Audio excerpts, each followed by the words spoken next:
कल वाला बना क्वेश्चन? हाँ बन गया। कितना है आंसर? एनर्जी का बताओ। उसका 57 kcal पर मोल आया। हाँ ठीक है, ठीक समझ में आ गया ना, यूनिट वगैरह सब निकालना है उसका। हाँ। उसका एक आध क्वेश्चन आ सकता है न्यूमेरिकल में। हम्म। अब देखो यहाँ पर हम लोग को देखना है विकिरण की द्वैती प्रकृति। ठीक, डुअल नेचर ऑफ रेडिएशन, विकिरण की द्वैती प्रकृति। इंग्लिश हिंदी दोनों लेके चल रही हूँ ना। हम्म। Dual nature of radiation. तो देखो यहाँ पर क्या बोल रहा है कि कल हम लोग प्लांक कांस्टेंट का पढ़ ही लिए थे, है ना। यहाँ पर क्या बोल रहा है, विकिरण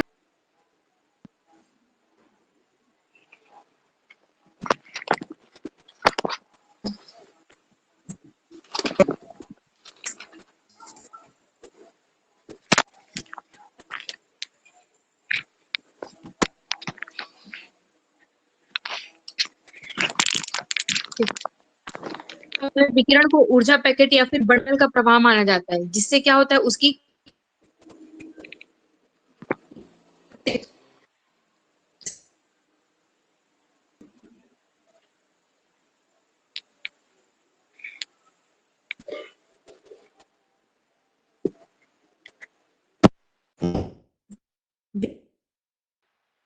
स्पष्ट होती है ना।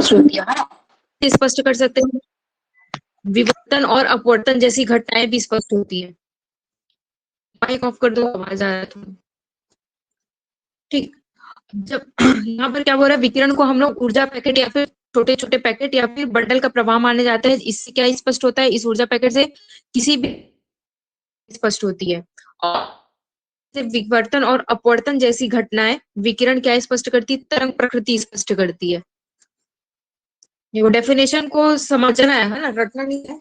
डेफिनेशन यहाँ पर क्या बोल रहा है डुअल नेचर के लिए, कि विकिरण एक ऐसा है जो ऊर्जा पैकेट, ये छोटे छोटे पैकेट या फिर इसी को ही क्या बोल सकते हैं हम लोग, बंडल का प्रवाह माना जाता है।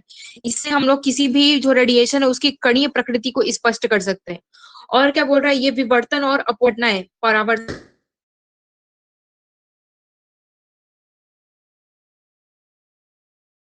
सकती है। अब इसको निम्न संबंध की सहायता से द्वैती प्रकृति स्पष्ट कर सकती है। मतलब कि यहाँ पर हम लोग को दो समीकरण लेंगे हम लोग, एक प्लांक समीकरण से। तो प्लांक समीकरण कल हम लोग पढ़े थे, प्लांक इक्वेशन क्या था, E is equal to h mu, ये पढ़े थे। ठीक, एक है आइंस्टीन इक्वेशन। समीकरण क्या बोलता है, इसके फॉर्मूले से लोगे तो E लिख सकती हूँ E is equal to h mu. अगर इक्वेशन फर्स्ट और इक्वेशन टू को लेके चलू सकती हूँ, E is equal to h mu. Mu की जगह पर क्या लिख सकते हैं हम लोग, एच सी अपॉन लेमडा। कल पढ़े थे mu is equal to c upon lambda होता है ना, ऐसा लिख सकते हैं। और यहाँ पर क्या लिख सकते हो तुम लोग, ये एम सी, क्योंकि यहाँ पर E इज इक्वल टू क्या है, एम सी स्क्वायर है। ठीक, तो ओवरऑल हम लोग इसको क्या लिख सकती हूँ मैं, m c square is equal to h c upon lambda, ऐसा लिख सकती हूँ इसको। उसके बाद यहाँ से एक सी कैंसल, एक से कैंसल, पर ये एम इज इक्वल, अगर मैं इस सी को यहाँ पर लेके तो ये बन जाएगा m इज इक्वल्स टू, आपको क्या समझ में आ रहा है, ये जो m क्या है यहाँ पर, जहां पर m है फोटोन का द्रव्यमान, मतलब ये जो छोटे छोटे पैकेट है इसका द्रव्यमान है, ये छोटे छोटे पैकेट का ये द्रव्यमान है, फोटोन का द्रव्यमान। लेमडा पता है हम लोग को, तरंग दैर्ध्य है। को ये प्लांक कांस्टेंट है ना, प्लांक की स्थिरांक, इसकी वैल्यू होती है 6.62 इंटू 10⁻⁻34। अगर 34 वाला ले रहे हो तो सी की वैल्यू लोगे 3 इंटू 10⁸ मीटर पर सेकेंड। ठीक, ये तो अब अगर कोई क्वेश्चन आता है इसके बेस पर तो हम लोग यहाँ पर वैल्यू पुट करके इसका आंसर निकाल सकते हैं द्रव्यमान का, है ना। और क्या बोल सकते हो कि जो किसी भी ऊर्जा पैकेट है उसका जो द्रव्यमान है वो व्युत्क्रमानुपाती होता है तरंग दैर्ध्य के। मतलब अगर तरंग दैर्ध्य बढ़, उसकी द्रव्यमान क्या हो रही होगी, कम हो रही होगी। ये बात समझ में आ गया। ये इस तरह से ही लिख सकते हैं ना, ये इसके समानुपाती है, डायरेक्टली प्रोपोर्शनल, इनवर्सली प्रोपोर्शनल है इसके। ठीक, ये था विकिरण की द्वैती प्रकृति। अब एक देखना है हम लोग को de Broglie equation, de Broglie समीकरण।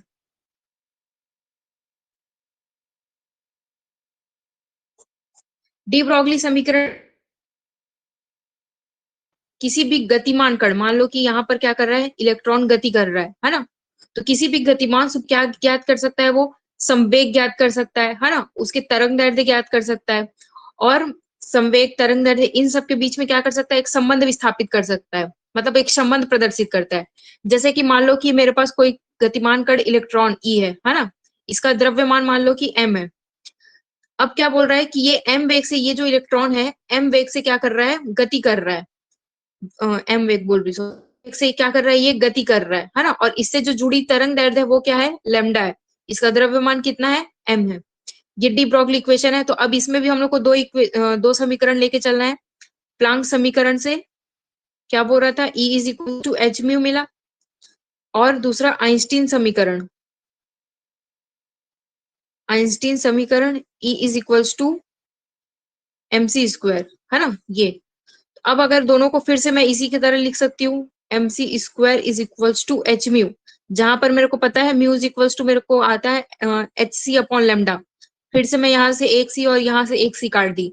बस हम लोग वहां पर क्या किए थे, यहाँ पर सी को इधर ट्रांसफर कर दिए थे, यहाँ पर सी को ट्रांसफर मत करना, यहाँ पर M C is equals to H upon lambda आ जाएगा। तो ये द्रव्यमान इंटू जो वेग है, द्रव्यमान इंटू वेग क्या होता है, मास इंटू इसका प्रकाश का वेग क्या कहलाएगा, संवेग कहलाएगा। इसको पी लिख सकते हो, तो मैं इसको लिख सकती हूँ P is equals to H upon lambda, ये ऐसा लिख सकती हूँ मैं इसको। मतलब अब इससे क्या पता चल रहा है, जो इस कण का जो संवेग है वो इस तरंग दैर्ध्य के क्या है, व्युत्क्रमानुपाती है, इनवर्सली प्रोपोर्शनल है। ये बात समझ में आ रहा है, ठीक। Yes ma'am. यहाँ पर कुछ डाउट है क्या इसके इक्वेशन में? No ma'am. तो लास्ट में ये स्टेटमेंट लिखना है कि किसी भी गतिमान कण का संवेग जो है वो डी ब्रोगली तरंग दैर्ध्य के व्युत्क्रमानुपाती होता है, ठीक। और यहाँ पर क्या स्टेटमेंट दोगे कि जो हम लोग की जो ऊर्जा कण है ना, वो क्या है, इस द्रव्यमान का तरंग दैर्ध्य के क्या है, व्युत्क्रमानुपाती है, ठीक। तो यहाँ पर ये विकिरण की द्वैती प्रकृति और डी ब्रोगली इक्वेशन ये कंप्लीट हो गया है। डी ब्रोगली इक्वेशन का कुछ सीमाएं हैं। सीमाओं में क्या बोलता है कि ये डी ब्रोगली इक्वेशन है वो केवल सूक्ष्म कणों पर लागू होता है, बृहद कणों पर लागू नहीं होता है। जैसे कि यहाँ पर एक्सप्लेन भी किया है इसको, किसी भी मान लो कि हम लोग बड़े कण को ले रहे हैं, है ना, किसी भी स्टोन पीस को ले रहे हैं जिसका द्रव्यमान क्या है, वो, है ना, ऐसा पार्टिकल ले लिए हैं, बड़ा पार्टिकल जिसका द्रव्यमान 1 kg है, वेलोसिटी दे दिया है 1 मीटर पर सेकंड की गति से वो गति कर रहा है, ठीक। सी लिखो चाहे वेग लिखो, इसको भी प्रकाश का वेग बोलेंगे, इसको भी वेग बोलेंगे, ठीक। ये और h की वैल्यू तो हम लोग को पता है 6.62 into 10⁻⁻34 kilogram metre square second inverse ये होता है, ठीक। ये चीज अब हम लोग के पास क्या निकल के आया था, डी ब्रोगली को इक्वेशन, लेमडा इज इक्वल, ये था, ये मिला था हम लोग को, ये मिला था। इसको मैं इस तरह से भी लिख सकती हूँ, इस तरह से कैलकुलेट कर रहा है, इसको मैं इधर पक्षांतर कर दी। h की वैल्यू मेरे को पता है कितना है, 6.62 इंटू 10⁻⁻30,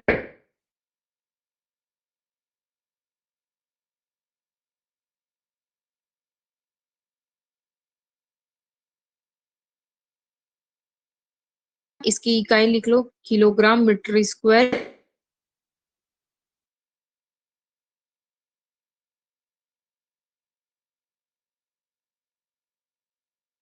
तो क्या है, पहले तो यूनिट ही काट लो, केजी से केजी कट गया है, मीटर कट गया है, सेकंड है ना, क्या बच गया, सिर्फ ये बचा 6.2 इंटू 10⁻⁻34, सिर्फ ये 1 मीटर बचा है यहाँ पर, है ना।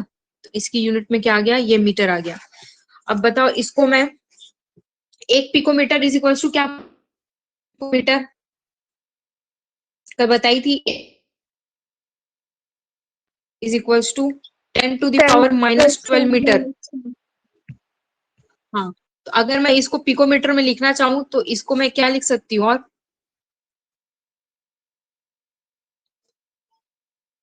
-22 पिकोमीटर लिख सकती हूँ सॉल्व करने के लिए। Yes ma'am. ठीक, तो क्या बोल रहे हैं, ये जो लैम्डा की वैल्यू आई है, इतनी बड़ी वैल्यू है ना पिकोमीटर में, तो इस वैल्यू को गणना नहीं किया जा सकता। इसलिए जो डी ब्रोगली बोलता है, वो क्या बोलता है कि ये सिर्फ और सिर्फ ये जो इक्वेशन है, ये वाला जो इक्वेशन था, ये इक्वेशन सिर्फ स्मॉल पार्टिकल्स पर अप्लाई होगा, लार्ज पार्टिकल्स पर अप्लाई नहीं होगा। इलेक्ट्रॉन के लिए भी ये देखा है, जैसे कि किसी भी सूक्ष्म कण, मान लो कि इलेक्ट्रॉन ले लिया है कोई, छोटा सा कोई भी इलेक्ट्रॉन, है ना। अब इलेक्ट्रॉन का द्रव्यमान हम लोग को पता होता है कि ये कितना होता है, ये ज्ञात वैल्यू है ना, ये कहीं से आया नहीं है कभी। द्रव्यमान का वैल्यू 1 kg होता है। ठीक, हमें याद रखना, एक इलेक्ट्रॉन का द्रव्यमान 9.1 इंटू 10⁻⁻31 kg होता है। इसकी भी वेलोसिटी दी हुई है 6.1 इंटू 10⁻6 मीटर पर सेकेंड, ये दिया होगा ना, ये दिया हुआ है। अब हम लोग को इक्वेशन पता है, E is equals to H/mv। Put कर लो वैल्यू को, 6.62 into 10⁻⁻34 kilogram metre square second inverse. अब ये मीटर बोल रही हूँ, द्रव्यमान में क्या रखे, 9.1 इंटू 10⁻⁻31 kg इंटू वेलोसिटी की वैल्यू 6.1 इंटू 10⁻6 मीटर पर सेकेंड। काट लो, केजी से KG cancel, metre second cancel. अब इसको भी काटना पड़ेगा, काटो इसको, क्या क्या बच गया, 6.62 इंटू 10⁻⁻34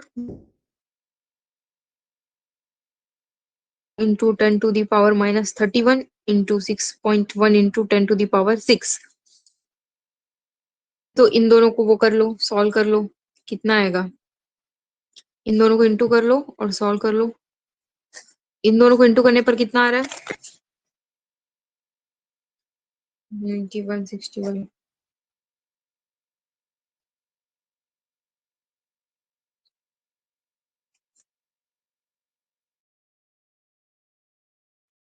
555 आ रहा है क्या, इन दोनों को इंटू करने पर 55.51। अब इसको करो, इसको टू द पावर -31 + 6, यही होगा। तो 31 - 6 कितना हो गया, 31 - 6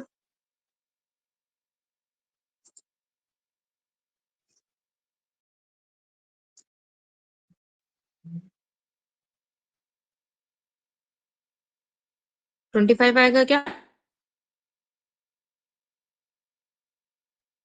अरे सॉल्व करो।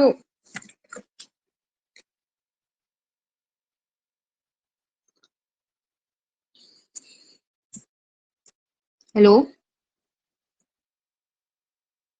यस मैम, पूरा सॉल्व करने पर 10⁻³ आया। हाँ कितना है इसको,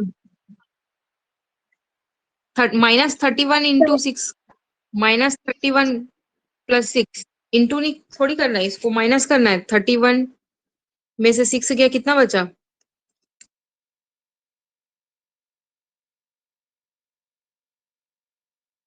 25 आएगा ना, 25।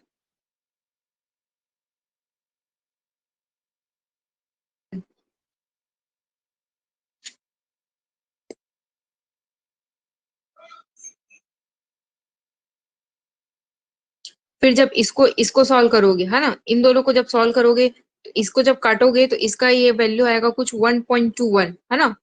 उसके बाद जब इन दोनों को सॉल्व करोगे, इन लोग को सॉल्व करोगे तो ये कितना आ जाएगा, 10⁻⁻10 के ऑलमोस्ट इस तरह से आएगा, क्योंकि यहाँ का जो वैल्यू जो आया है, इस क्या कर दिया होगा, यहाँ पर कर दिया, जिसकी वजह से इसको 24। फिर जब इन दोनों को माइनस करोगे तो कितना आ गया, 10⁻।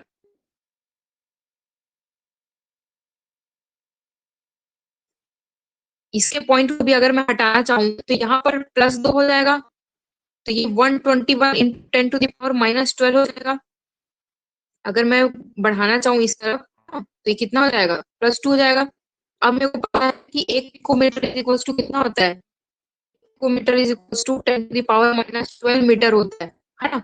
हम लोग के पास यहाँ पर सिर्फ मीटर बचा था, तो इसको हम लोग मीटर में चेंज कर लेंगे।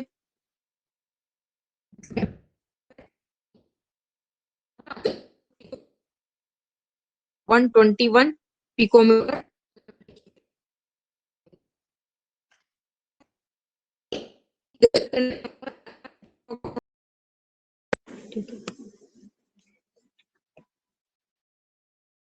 कुछ पूछना है क्या यहाँ तक? No ma'am.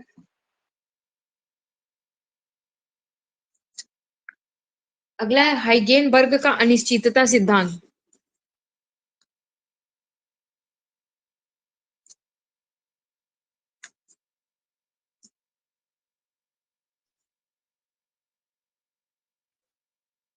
आंसर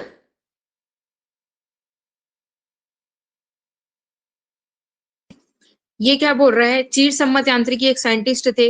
चीर सम्मत क्या बोलता है? किसी भी गतिमान कण का जो संवेग है ना, संवेग है और स्थिति को एक्स से डिनोट कर रहे हैं।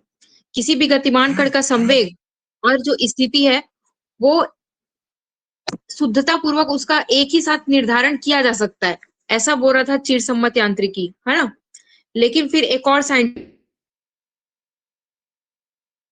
ये क्या बोल रहा है कि ये सिद्धांत मतलब कि जो ये चिरसम्मत यांत्रिकी बोल रहा है कि जो संवेग है और स्थिति को हम लोग एक साथ निर्धारित कर सकते हैं, तो ये सिर्फ और सिर्फ बृहद कण के लिए संभव है, लेकिन जो छोटे कण है उसके लिए संभव नहीं है।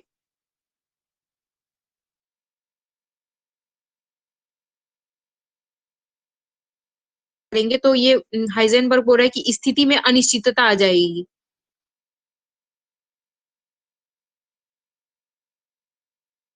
स्थिति का निर्धारण करने जाएंगे तो संवेग में अनिश्चितता आ जाएगी,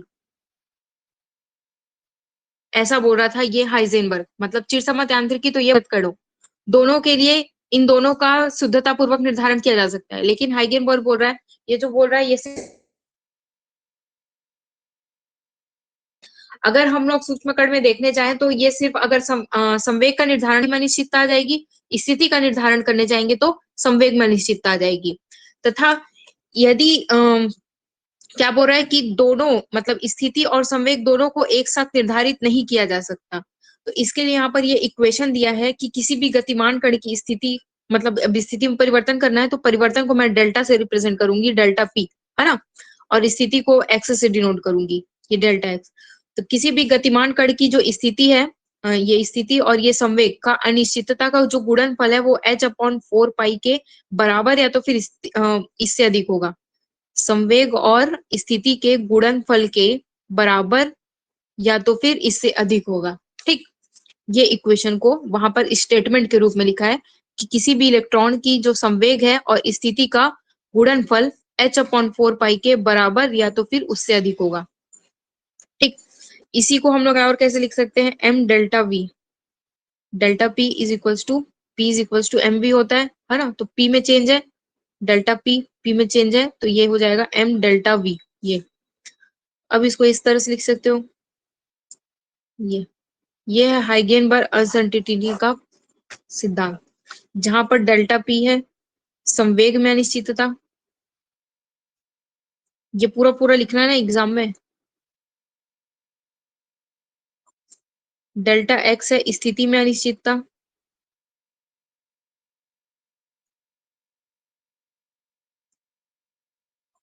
h है प्लांक कांस्टेंट, ये तो पता ही है, डेल्टा v है वेग में अनिश्चितता।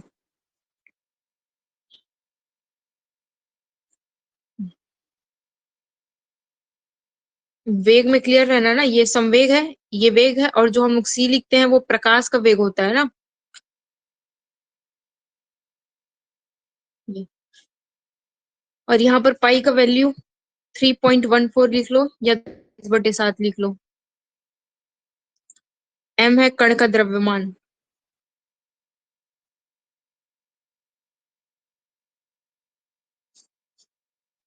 ठीक। तो यहाँ तक के 4 टॉपिक कंप्लीट हो गया है। पहला कल पढ़ाए थे कल क्या पढ़े थे टॉपिक? प्लांक कांस्टेंट सिद्धांत, प्लांक क्वांटम सिद्धांत। आज विकिरण की द्वैती प्रकृति, डी ब्रॉगली इक्वेशन और हाइजेनबर्ग का अनिश्चितता सिद्धांत।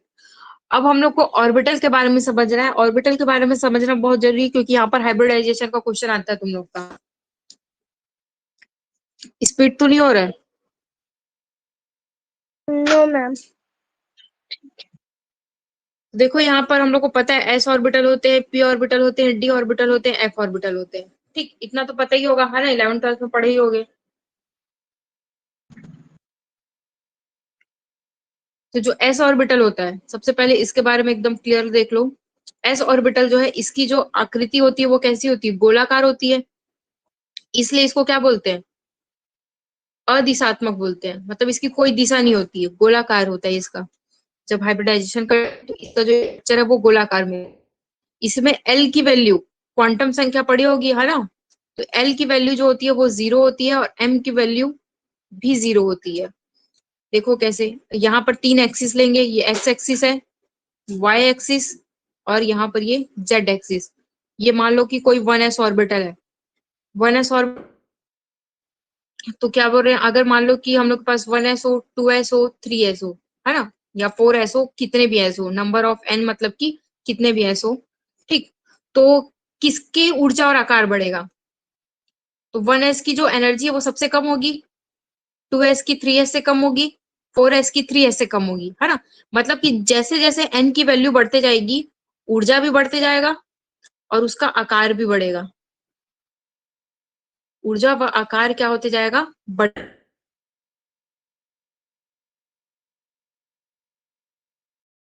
गोलाकार होती है, दिशात्मक होती है, एल की वैल्यू भी इसमें 0 होती है और एम की वैल्यू भी 0 होती है।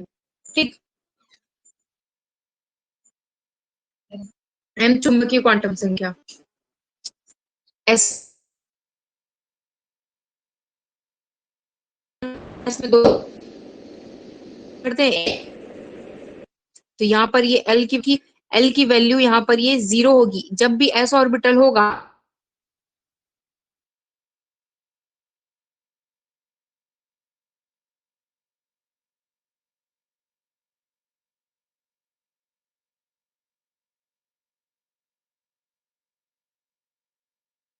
क्या होता है, एक दिशात्मक होती है, इसकी जो आकार है एक दिशात्मक होता है, एक दिशात्मक होता है, और इसको डंबल शेप बोलते हैं। डंबल शेप या तो फिर बेलनाकार बोल लो, है ना। इसके लिए जो एल की वैल्यू होगी वो ऑलवेज 1 होगी, और जो एम की वैल्यू होगी वो -1 0 +1 होगी। एस के लिए सिर्फ 0 है, इसके लिए -1 से +1 होगी।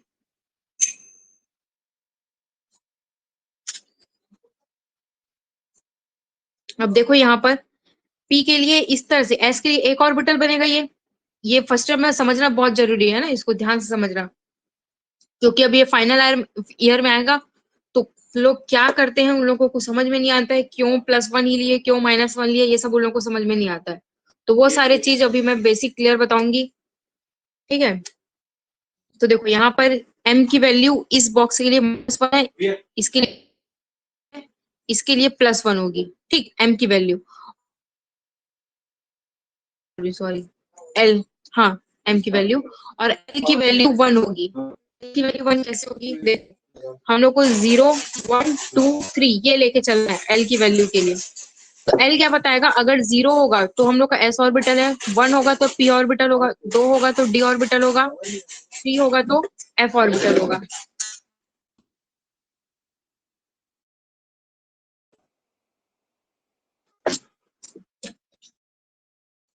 ये समझना है एल की वैल्यू कैसे है, एल की वैल्यू ये याद, हम लोग को एस ऑर्बिटल लेना है। अगर कहीं पर एल की वैल्यू डी होगा, 3 होगा तो एफ होगा, एल की वैल्यू 0 है, और पी की वैल्यू, अब इसका ऑर्बिटल का स्ट्रक्चर देखो यहाँ पर, तीन टाइप के, वैसे तो इसका स्ट्रक्चर ऐसे बनाते हैं, यही पढ़े हो ना? यही पढ़े हम लोग इसका स्ट्रक्चर, ये ये एक्स एक्सिस है, ये वाई एक्सिस है, होगा पी एक्स एक्सिस।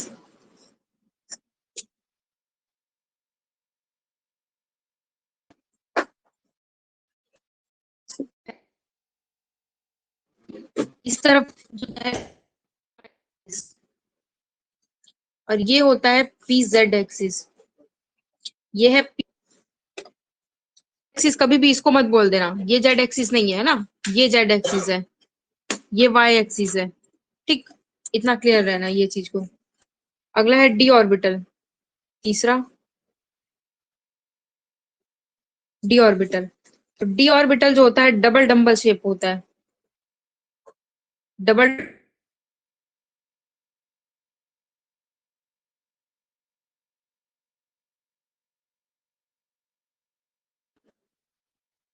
क्योंकि इसके लिए जो एल की वैल्यू अब कितनी है, 2 आ गई है, और एम की जो वैल्यू है वो -2 से +2 है।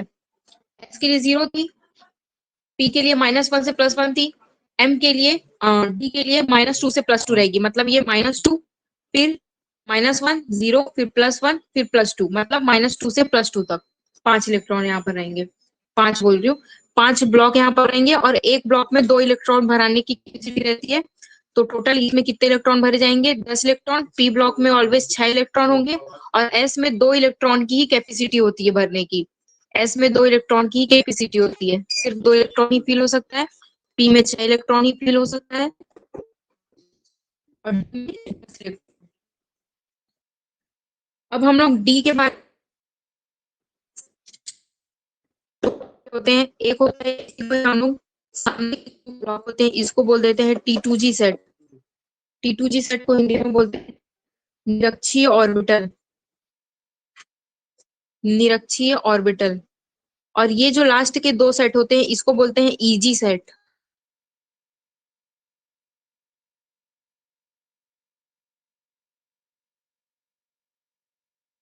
अक्षीय ऑर्बिटल बोलते हैं। ठीक, मतलब निरक्षीय ऑर्बिटल मतलब देखो कैसे इसको यहाँ पर जो भी T2G सेट है, जैसे ये वाला एक्सिस PX था, ये PY और ये PZ है ना लास्ट वाले को, यहाँ पर इसको क्या बोलोगे, 5 ब्लॉक बना लिए, DXY है ना, ये वाले ब्लॉक को DXY, ये वाले ब्लॉक को DYZ, DXZ, और इसको बोलेंगे DX² Y स्क्वायर और DZ²। ठीक, ये इस तरह से। अब क्या कहिए, ये सामने वाले जो पार्ट थे इसको बोल दिए T2G सेट, और लास्ट के 2 पार्ट को बोल दिए EG सेट। अब क्या करोगे, अब देखो निरक्षी का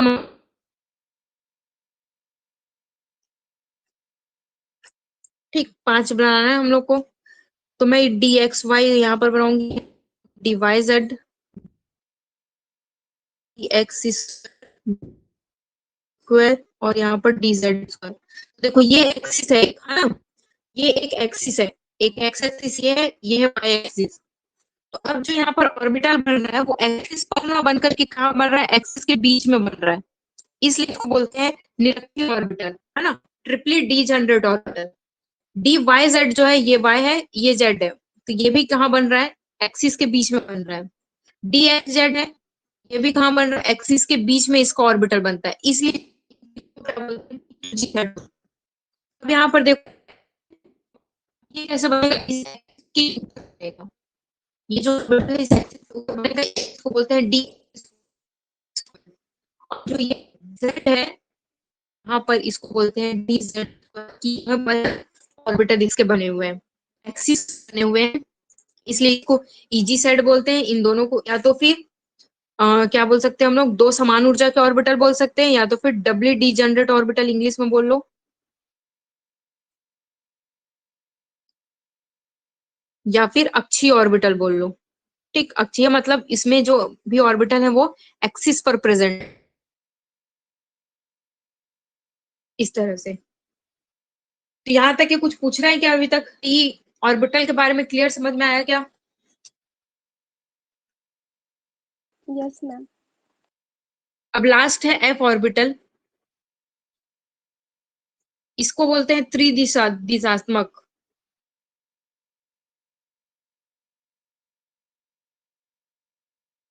इसकी आकृति बहुत जटिल होती है, इसलिए अभी तक के इसकी जो शेप और साइज है उलिया नहीं गया है ना। इस 14 इलेक्ट्रॉन भर सकते हैं, एल की वैल्यू